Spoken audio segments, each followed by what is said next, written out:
Killzone, the homeworld of the Hellgast. A weak and ailing planet, ruled by a crumbling dictatorship. We go in, take out those loyal to the ruling party, and the people will rise up and do the rest. We'll be home in no time, and the Hellgast will threaten us no more. At least that's what they tell us.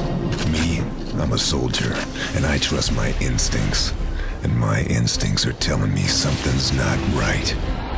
Guess we'll find out soon enough.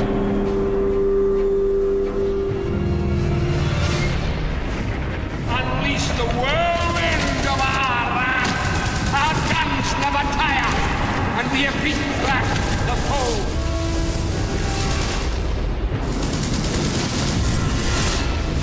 So we had this idea of a massive planetary invasion, and in Killzone 2 it's actually the first time that we're taking the war to the home planet of the Hellgast.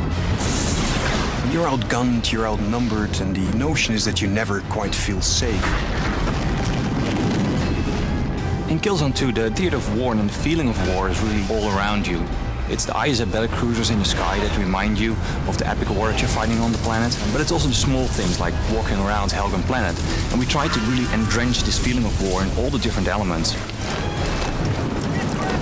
Immersion for Killzone 2 is really important for us. So we removed all the distractions, such as the HUD, for example, which always sits in between the player and the actual world.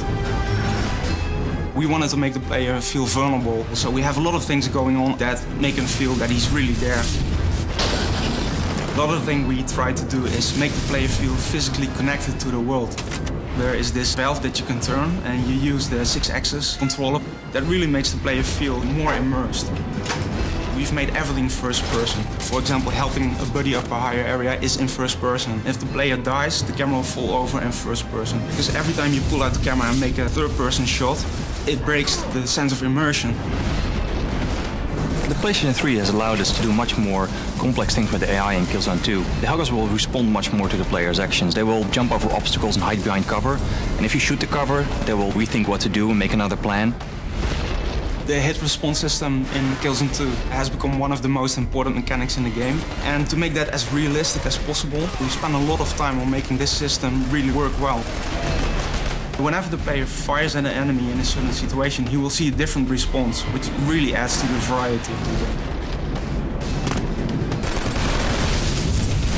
We've invested a lot of time in our animation systems to get a good blend between physics-driven animations combined with mocap and hand-animated. And by doing that, we got this kind of really nice blend of viscerality to the characters. So basically, if you shoot them, everything kind of moves realistically, and we put a lot of effort in that because it's so important.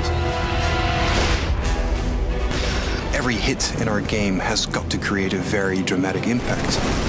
You see that in the environments through loads of destructibility, but also on the characters. There's a lot of variety in how your enemies react to your bullets, and that, to us, creates a very unique and innovative gameplay experience.